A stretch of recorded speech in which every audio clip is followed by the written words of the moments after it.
Ian Marrey, Hannah Jones on Black Country Week, Black Country Radio. Joined in the studio now by Andrea Maddox, MBE, founder of Mentor Link. Good morning. Good morning.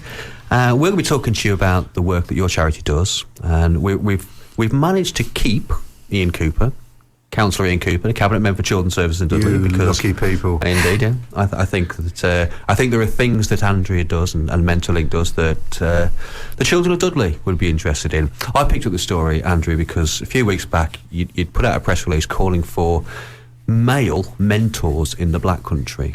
And there's a shortage, isn't there? Yes, we're always looking for males as adult male role models to the young people in Dudley. And that's something we'll be talking about. But if anybody wants to head over to MentorLink's website, mentorlink.org.uk, you've put up a series of very powerful videos. They were done by, I think, children who are actors in the Rose Theatre. Yes, in Kidderminster. And these videos, they tell the story of some of the people that your organisation has helped, and I want to play one. It's a young lady. Her name is Terry. Now, bearing in mind that we are radio, so videos don't always work, but I think when you listen to her story, it's pretty powerful.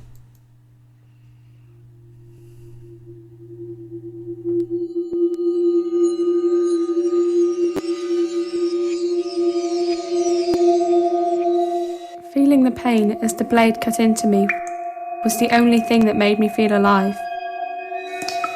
The scabs and the scars were proof I could be in control of my life. But that's not how I really felt. I just wanted to curl up and disappear.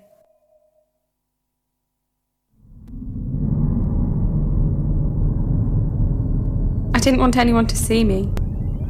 I couldn't be bothered to wash or eat properly. Mum worried about me, but that pleased me. She got on my nerves, forcing me to get up, have a bath, take my medication, go to school. I just wanted to lash out at her. I feel bad about that now. But I just wanted to fade away. At times, my anxiety got so bad I'd sweat with fear. I'd freak out and go into a blind panic, and I wouldn't remember anything. Because of my Asperger's syndrome, I felt thick and inadequate and didn't fit in at school. I knew I was depressed but couldn't see a way through all the clutter in my head. I tried to take my own life on a couple of occasions, and after my last attempt, spent almost a year in hospital.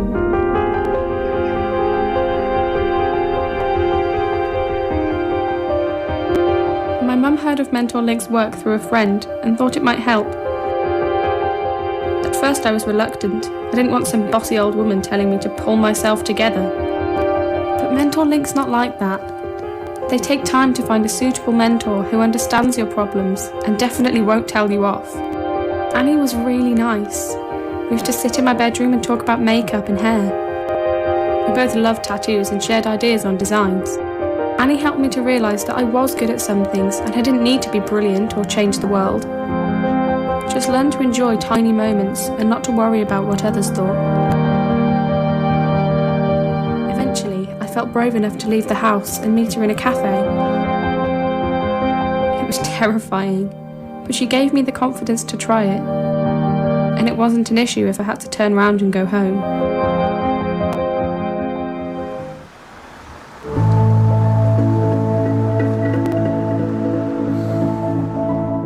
I've always loved animals, and Annie encouraged me to take an online college course in animal management.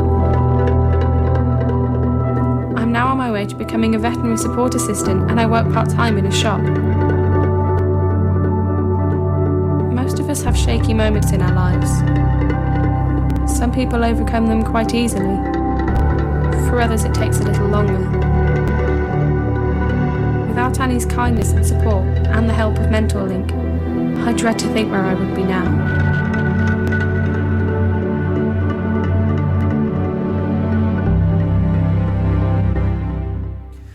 So that was Terry's story.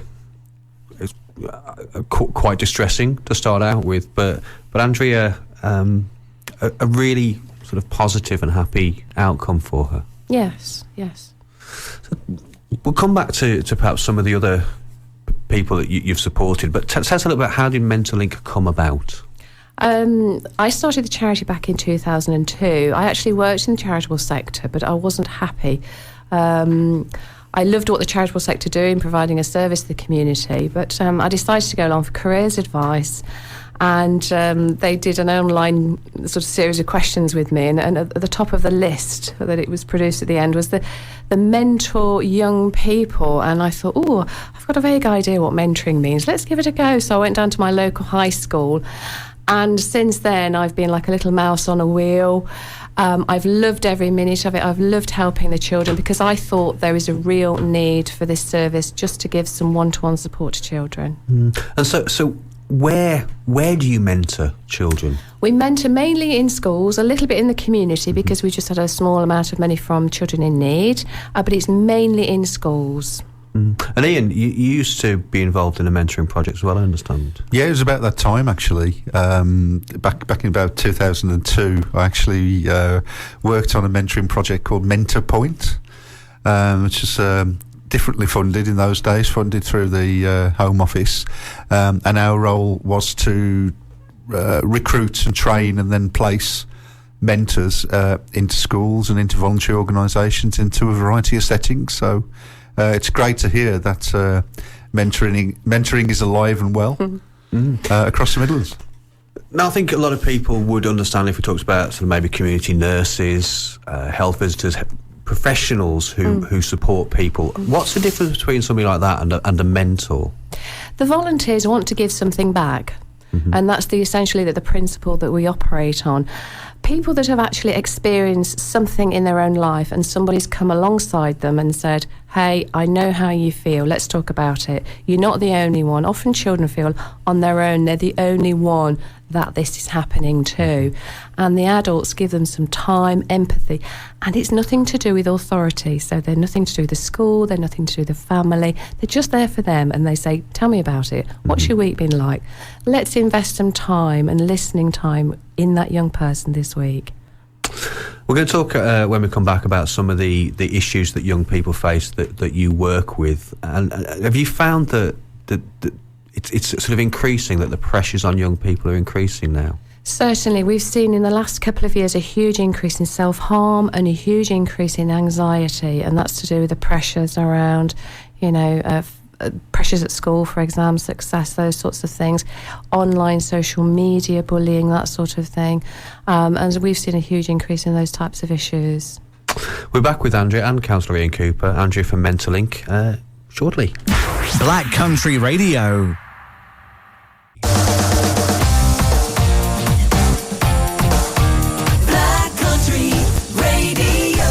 Black Country Week with Ian Marrey and Hannah Jones, talking to Andrea Maddox from Mentorlink, and Councillor Ian Cooper still with us. So, Andrea, what sort of issues, you sort of touched on it, exams and social media, but what sort of issues do young children bring to your service looking for support? A variety of issues, really. There can be special needs within the family, or they're facing special needs themselves. Traumatic bereavement or bereavement, difficulties within the home, sort of family crisis, family breakdown, and those sorts of things, really. Anything that's impacting on that young person's social and emotional well-being and their engagement in learning. And I was reading through your website, that's certainly one of the things that you do look to do, because if they're struggling in life, and they're going to be struggling in school, and if they I can't think of a better word. If they don't succeed, they don't reach their potential there, that's going to carry on into their adult life as well. Yeah. And when a sort of mentor is working with, is meeting with a child, what sort of time do they spend with them? It's about half an hour to an hour every week. We have to negotiate with the school, obviously, which lessons we take them out, because there's certain lessons that we're not going to take them out of. And that also depends on the volunteers' work pattern as well, and how much time they can have out of work. But, plus travel time, a half an hour to an hour. And it's really about passing on life experiences more than counselling them, isn't it? Yes, it's more informal. I say if you imagine in your head a ruler, and at one end of the ruler you've got psychotherapy and sort of high-level intervention, psychiatry, that sort of thing. And at the other level you've got mentoring right at the very bottom. And it's just a gentle, friendly child child-centred intervention for that young person. And I was looking at you do stats, for want of a better word, Yeah. and a lot of your markers, if you like, you're looking for improving self-esteem, Yes. performance and behaviour at school, Yeah. relationship with family and friends, attendance and engagement in learning. Yeah. You're finding that the work that your mentors do is impacting very positively on all those, isn't it? Yeah, particularly self-esteem. I also, if you feel good about yourself, you're going to feel good about school, good about work, good about life. Yeah, but I guess also for the mentors as well, because it's something very positive for them to do. Yes. So if somebody wanted to get involved and wanted to volunteer with Mentorlink, because as a mentor, what training support does Mentorlink offer them? Okay. Well, for a start, we use what's called safer recruiting techniques. So one of our staff will come out and meet you and talk to you for about an hour. And we want to learn really about you, what's motivated you to come forward, what life experiences have you got, what's your time commitment every week. We want you to commit for about 6 months, because that's when we're going to see a difference with the young people. We DBS clear, do 2 character references, and then we provide 1 day of induction training. So that is role play, do's and don'ts, typical scenarios and scenes within, and how the schools operate as well. And how does an organisation, because you're a registered charity, aren't you? Yes. How are you funded? How does this all happen? It's very difficult to fund the charity. We do ask the schools for a very small contribution to our charity. The Big Lottery have traditionally supported us. Unfortunately, this is our last year with the Big Lottery. They won't fund us in the future, but they've been brilliant with us in the past. And the rest of it is fundraising and scrounging. So we're really short of funds at the moment. Any help or support that anybody can give us, much appreciated. Yeah, so a lot of third sector charity organisations are facing cuts. We've had a few in Dudley ourselves where lottery funding has been cut. And I'm sure Ian can chip in that the councils are also having to cut back on support. Yeah, it's almost a perfect storm of funding cuts everywhere you go. There's obviously less money through central government. There's less money into local authorities, which forces more and more third sector organisations onto the Big Lottery. So they're under pressure too. Dudley Council has had to enact cuts with the third sector as well, and it's. I've never known such a perfect set of circumstances to actually squeeze organisations such as Mentorlink, because they're getting attacked, for want of a better word, from all sides at the moment financially, and to be honest, Ian, I don't see any end to it within the decade. Within Dudley, we've had to take over £20 million out of the budget. We're going to have to do that on a yearly basis up until 2020, and I'm afraid when you take those figures out, then it makes a real impact upon the quality of life for children and young people across the borough. Add into that, you've got cuts within schools now beginning to feed through the system. Again, that will be with us at least until the early years of the next decade, and I'm afraid children and young people are being unfairly, in my opinion, paying the price for other people's mistakes and greed. Mentorlink last year helped 410 children, and a lot of those got substantial benefits. But it's not just the 410 that you help that are actually get that positive impact. It's their families, it's their friends. Yeah. So you take that 410 and you multiply it by 3, 4, 5, 6 more times. Yeah. If an organisation like Mentorlink doesn't exist, what happens to those 410 children?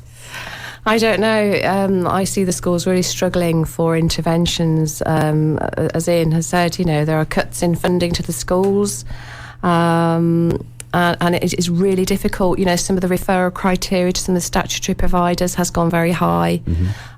So what we say to schools is, look, we're a tool in your box. We're very cost efficient. We use the resources of the local community to help the children. So we're as cost effective as we possibly can be for the young people. And it's about our future. And I know that a lot of parents who need to access children and adolescents mental health service, CAMS, they find that there's a long waiting list. It's very difficult to get in there. And an early intervention service like yours could be really, really effective. Yes. We say the schools, really, when the children come into primary school, because we deal with primary and high school children, the teachers know those children best of all, and they can identify those children that are likely to struggle with social and emotional difficulties at a very early age, and it's about flagging them up and saying, look, I can recognise something here, bring in something that just gives them that little bit of support to get them through those difficult stages. Yeah, bringing up the early help service, actually, within Dudley, we're very proud of the work we've done around early help. And I think we're on the cusp of something quite exciting about the way we work with children, young people and families. And you're absolutely right, Andrea. The earlier we get into assisting families, the better the outcomes. And to be frank, with my accountant said it's much more cost-effective way of working, and I only wish that the funders would see that and understand that, because the earlier you can make an impact on a child or a young person's life, much better futures arise from this. I'm going to put you on the spot as Cabinet Member for Children's Services in Dudley Council. You talk about the early help offer in Dudley. Is there a role for an organisation like Mentor Link? Absolutely. It should be part of the armoury. You have put me on the spot now, haven't you? But certainly it has to be part of the portfolio that we bring to bear. Mm-hmm. I was thinking when Andrew was speaking that you talked about the type of mentors, and I think people are experts by experience. And it's what young people lack is life experience. By definition, they're young. So often, and speaking a little bit from my involvement in mentoring many years back, is that some of the best mentors were those that had probably chosen the wrong path or got drawn down the wrong path and had some life stories to tell. And they were often the most powerful mentors, because they've got the scars and they've bought the t-shirt, as it were, and they know. And by and large, young people don't listen to the likes of your teacher or whatever. They've limited reach sometimes, but a different approach sometimes has a massive impact on a young person's life. So I really do admire what volunteers do in terms of working with young people and coaching and mentoring them through situations. Andrew, I've got a question actually. Are the mentoring relationships time limited? Is there a kind of a set time, or is it an open-ended relationship? It's open-ended. On average, the mentoring relationships last around a year. But it is open-ended. We work with the schools and the young people. Sometimes you can sort of overcome issues quite quickly with them. And if you're working with the school quite well, you think, yep, this person's absolutely fine now.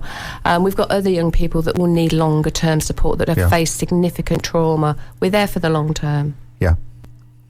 That's great. We're going to talk about volunteering with your service, because this all came about because there was an article in our local newspaper that said you wanted black country men. And I can understand why you would want a black countryman in your service. And we'll be talking about what life experiences a black countryman has to bring to this. Black Country Radio. It's all about you, Black Country Radio. It's Black Country Week with Ian Marrey and Hannah Jones. Shout out to Hayden Cross Fire Station. They've got a charity car wash going on today until 2 p.m. So if you have a dirty car, please get along, and if anybody wants to come and get my car because it's filthy, please do that too. And we're talking to Andrew Maddox from Mentor Link, which, as it says, provides mentoring services to young people. And Councillor Ian Cooper is with us, and I'm going to put you both on the spot now. You're having a little conversation off air. Have it again. Before you say that, shout out to Hayden Cross. I hope my good friend John down there is getting nice and wet and getting a sweat on washing cars for charity. We were talking off air about when I was working in the mentoring business. We had to we were the first, I suppose, wave of CRBs. You know, the criminal record checks. They're now called DBSs, aren't they? Yeah, DBS. We were talking about how often the best mentors were people with things on their CRB. The CRB goes through your police records basically and flags up. An enhanced CRB used to flag up even minor misdemeanors such as shoplifting and things like that would be revealed. But we often felt that going into schools or going into charity settings, working with young people, that these made the best mentors because you used the word empathy, Andrew. It's exactly the word. They had empathy with what young people were going through, and also they could actually turn around and say, well, look, I've made mistakes, but the thing is, I'm still here, and I've learned from them. What do you think, Andrew? Yes, I do think children learn from mistakes, and if it's another adult, that's absolutely fine. But certainly we have a whole range of volunteers. We obviously DBS clear them, and we make sure that the school, if there's anything there, the school do risk assessments on them. But not just DBSs. One of the young people that we support, he was at primary school and he got home to find his mum had committed suicide.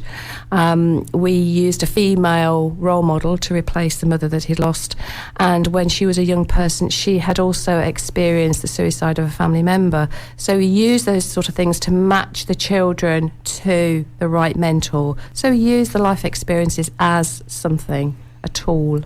I think you made an interesting comment about teachers as well. Teachers are brilliant. Yes. And the work they do is fabulous. But what they can't do with the class is actually reveal their own mistakes and misdemeanors from the past for quite obvious reasons. So they've got a role in children's lives, but a very different role. Yes. And I think it's good to meet other adults. Yes. That can interact with you in a different way. Empathy is a great word. And one of the head teachers blogs on one of the schools that we're talking to at the moment. The head teacher says it's important for children to make mistakes, but learn by them. And I think that's quite a powerful thing to think about. I used to be a teacher as well, so I could often see how young people would become fixated on mistakes almost, and because of their quite understandable lack of life experience, sometimes they feel as though life can stop. Yes. And that they feel stuck in the moment almost. Yes. And that's something that I think you do as a young person. Is that you can then obsess over things that we look back upon. In a after many years in my case, you then look back and think, well, actually, it's just a little tiny blip on the horizon. Yeah. With this young boy that's mother took her own life, he's very, very gifted at IT, so we concentrate on IT. So we got him a work experience placement. We know the mentor has learned a lot of things about IT and those sorts of things. So we concentrate on something that's positive in his life rather than focusing on this terrible incident that happened when he was a young child. Yeah. So you're looking for volunteers. You always need volunteers. Volunteers pretty much underpin everything that the Mentor Link does. But you a specific capacity of volunteer you're lacking. That's males predominantly. Why do you think that men are not coming forward? We do have a cohort of men, but particularly looking in the Dudley area for more males, and it's replacing the male adult role model at home that might be missing. And sometimes, the first thing I noticed when I went into the school when I first started the charity was they gave me 3 or 4 year 10 boys, and I started talking to them, and I thought, hang on a minute, these want to talk about fishing and football and the league tables and rugby, and I can't help them there. They actually want to talk about the man's world. Yeah. So that's why we need males to come on. And all walks of life. We have lorry drivers, we have solicitors, we have accountants, we have, young students that come out of universities that are doing high-level sort of technical jobs. It's anybody and everything that wants to give something back to the young people. And I think, when we're talking about what is the job description for a mentor, the mentor is their own job description, isn't it? It's who they are and what they can do. Yes. But then some skills, they need to be able to, I guess, listen. Yes. And reflect back what they're hearing. Yes. Yes. How far does it go in terms of sort of advice and guidance? We don't say we're an advice and guidance organisation, but we're just there to listen, befriend and support. If we want them to get careers advice, there are people in schools that we can obviously refer them on to. But it's about saying, look, when I was 16, I did something. And I got over it. One of our volunteers, he's a male, strong adult male role over in Worcester, and he was in the looked after system, faced horrendous difficulties when he was young, and he said, I know what it's like to be in the looked after system. It's not good, but I've turned my life around. I'm now a manager of a distribution company. I can give something back to that young person. So it's everybody and anybody that has faced difficulties that want to give something back. Because at the top of the hour, we played Terry's story, and when she sort of opened up about what she experienced, it was very harrowing. Yes. We're talking about very self-harm, that she tried to take her own life. Yes. And in some respects, I can understand why somebody would perhaps not want to get in there, because how do I deal with that? If someone tells me that information, how do I respond to it? Yeah. But if you're sitting down with a potential mentor and going through a scenario like this, how would you advise and guide them to respond in a situation like this? Well, we have a whole range of issues. Self-harm is just one of the issues that we deal with. But what we did with that young person is we got one of our volunteers. We've got, around 200 volunteers, so a great wealth of experience. And our recruiters know those volunteers. And my recruiter said to me, I've got the perfect person for this referral. She self-harmed. So she knows where that young person is. The school was contacting us saying, this girl is very bright. We just needed to come back into school. She's completely disengaged from school. So it's about the adults working together, the school, the parents, us as an organisation, and the mentor saying, I know where this young person is. I can help. And it's those skills that we use. And it was the underpinning, and I think she also said they had a shared interest in tattoos as well. So this little knowledge of each other is really important, isn't it, Ian? Yeah, it's the kind of thing you can't really discuss with your teacher, isn't it? It's the latest tattoos on some region of your person. But I mean, I think it's a blessing and a curse, really. But I mean, the funding cuts have made have obviously had a severe impact on and it's meant the authorities had to think in very different ways about how it goes about its business. I think one of the discoveries, the discoveries of the local government sector is that they've kind of rediscovered the power of the voluntary sector and the ability, the old cliche, takes a village to raise a child. Well, I think now, I think maybe that was lost a bit in the past, in the way bureaucracies work and the way big institutions work. I think maybe local government forgot a little bit about how just ordinary men and women, ordinary families, ordinary people out there in the community can actually become are extraordinary in terms of the impact they can have on the local environment, and young people, children are obviously part of that. So there is training and support, I guess, that's offered to mentors. Yes, ongoing. Yeah. We do induction training, and then ongoing we will offer them things like self-harm, anxiety, attachment disorders, first aid in mental health, all of those. Anything, bullying, anything that we think is relevant to their role, and we offer it to the volunteers and say, it's there for you. Yeah, absolutely. The thing that, a volunteering opportunity is that you're giving something back, but you are kind of selflessly taking as well.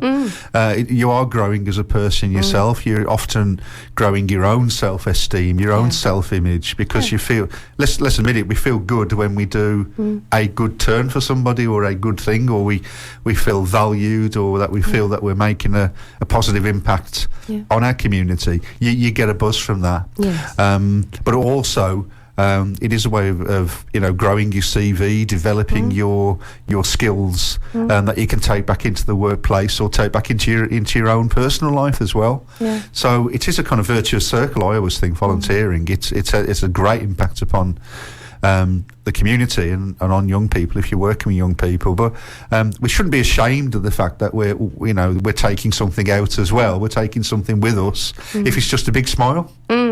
That you feel that you've done something great, and we all feel great when we've done something for others, but it can go down on a CV. It can go into a job interview. And it may make you a bit more empathetic at work. I can think of a few people who might benefit from that. Probably me, including myself. There was actually some research, I think it was released today, about volunteering, and that it pretty much sums up exactly that people do it because it makes them feel good and to network, and that there is a social element to it. And I know that you do bring your mentors together for conferences every year. Yes. And for their own mutual support and development as well. Yeah. So, listening out there now in Dudley, in Black Country Land, there's a whole cadre of men who want to volunteer. How do they get in touch with you? Look at our website. There's contact details there. So there's our head office. There's an email address on there as well. We follow up all the inquiries, and we'd like to hear from you. It's mentorlink.org.uk, and I think that might be on our Twitter. It'll certainly be on our Facebook page as well by the end of the show. What we're going to talk about when we come back is outcomes, because I mentioned it earlier, the work that you do to evidence what you're doing is really important, both in terms of getting funding in future, but more importantly, it's those outcomes that make a positive difference to the 410 children that you're helping. Yeah. Black Country Radio. It's all about you. Black Country Radio. Black Country Week with Ian Marrey and Hannah Jones, and Andrea Maddox from Mentorlink, and Ian Cooper, Councillor Ian Cooper, Cabinet Member for Children's Services. We're talking beforehand about outcomes, and for me, why they're important is not because they demonstrate effectiveness to potential funders. The outcomes are important because a positive outcome is good for the children, the young people you're working for, and your outcomes look really good. Yes. Yeah. Yeah, our first outcome is improved self-confidence and self-esteem of the young people, followed by performance and behaviour at school, relationships with families, peers and teachers, and then last of all, attendance. Self-esteem, something that a lot of teenagers suffer anyway. Being a teenager in itself is a challenge. It's a problem. It brings with it all those bodily changes. We had an artist on a couple of weeks back who's doing some work around putting a photography exhibition for people to tell their stories, their mental health stories. And she was saying that she was her story started. She was, as she said euphemistically, an early developer at school, and she found herself under an awful lot of scrutiny and pressure from her peers because of the fact that she was becoming a woman earlier than anybody else. It doesn't necessarily have to be an obviously serious thing that's going on. No. Young people growing up will suffer from all sorts of things, won't they? Yes, it's a time of great change and also great stress. The time when you're going through all these changes, you're actually being asked to perform well at school, exams, attendance, and all of those things. So it's not an easy time for them. So somebody comes into the service, they have a mentor, it goes well. And with self-esteem, what is the thing that an improved self-esteem does to a young person? I always say, if you're feeling bad about yourself as an adult, then the world seems a darker place, doesn't it? Everything seems, and you focus on the wrong things, the negative things that are going on in your life. If you can find someone that actually picks up and goes, "What, you're great at this?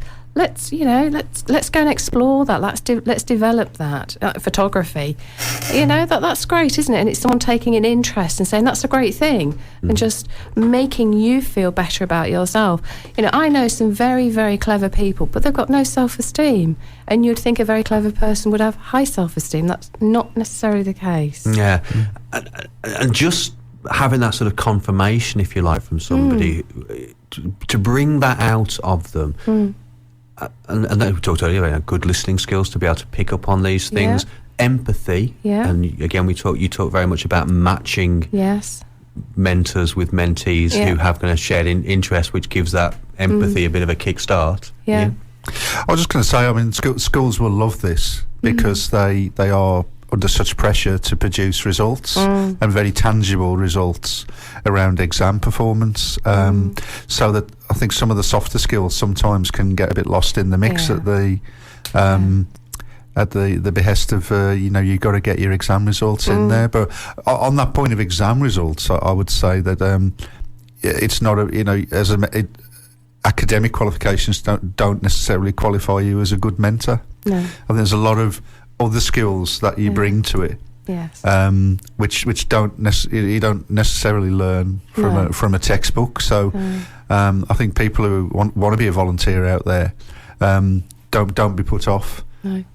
If you think, oh well, I haven't got X, Y, and Z certificates. It's not about having the certificate of life, really. It's a life experience and that richness that we all develop as we get on in years. I was looking at myself. Yeah, I'm looking at you too. Yeah, I was looking at Ian actually, but we won't go into that. But I guess, and then the growth. And you talked earlier about there are funding pressures on your organisation to keep going. But obviously, the more people that are referred to you, that you require more mentors. Yes. And I guess you're at that time where you want to grow, but growing in itself carries some risks, doesn't it? Yes. Supply and demand, I always say, is nailing blancmange to the ceiling. At some point it'll fall on your head. But whatever those challenges you face as an organisation, they can be overcome in part by people getting involved, by volunteering, by helping out. Yes. And we sort of talked about it. It is a good thing to volunteer. It does give back to you much more than you put into it, doesn't it?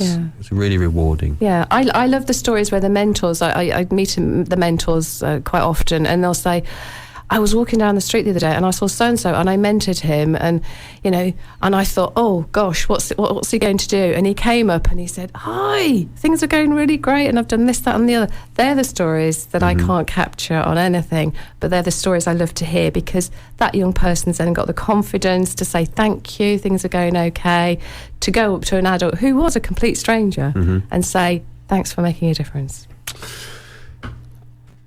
Just for anybody who's listening out there who's thinking that, I know somebody or I am somebody who would benefit from the service, it's confidential, isn't it? Yes. What goes on between the mentor and the mentee is between them. Yes. Entirely, or is there There are safeguarding rules, so if that child reveals something that we think somebody else or they are in some sort of danger or vulnerability, then we report them on. There are very strict, the schools are excellent at safeguarding, so we have designated people in the schools that we talk to about concerns or disclosures about the children, and we have to refer them on. So parents and schools can be satisfied, comfortable with the fact that you as an organisation have got in place the means by which to protect. Yes. But people who, mentees, young people, children who come in know that they can talk in a safe environment. Yes. Yeah, it's confidential. Sometimes I don't get on with some of the teachers, and they're not going to talk to another teacher and go, oh, I don't like my maths teacher, I don't like my French teacher, but they'll speak to a complete stranger and go, you know what, and we'll try to talk to them about how to get on with people. It could be your boss in the future that you don't get on with. That could have a major impact on your life. So where next for Mentor? You're looking for volunteers, you're looking to get involved with more schools. Again, so if there's any school teachers out there, mentorlink.org.uk. Yeah. It is I guess it's about trying to make yourself available, raise the profile. Yeah. Do you think that, I think Ian mentioned it, particularly as we're going towards exam season again, this is the time that many kids, young people are going to need that little bit extra support, aren't they? Yes, yeah. Definitely. And the schools as well. The schools that we work with really appreciate what we do. We're an added tool to their box. When other things haven't worked, they've tried various things and they think, this person just needs somebody outside of the system to talk to. That's where we come in. Again, looking at some of the testimonials on the website, it's clear that schools have valued the input. It's very difficult, how do you take one child's needs and wants and aspirations in a class of 30 odd, exactly, and give them all the attention that they need at any given time. Yeah. Oh, well, thank you for coming in. We're heading up towards the top of the hour, and what I always do with any guest that comes in is I dump on them the impossible question, and it's what song would you like? And most of the time, it takes people the best part of the following hour to work it through there. You came up with one really, really quick. I did. And that was? Amy Winehouse, Valerie. And so why this song for you? I just love it. I think, Amy was a fantastic singer, and, it was so difficult to watch her demise as someone very talented. She's a young person. Yeah, so not traditionally what you'd associate with a CEO of a charity, but Amy Winehouse is my favourite song.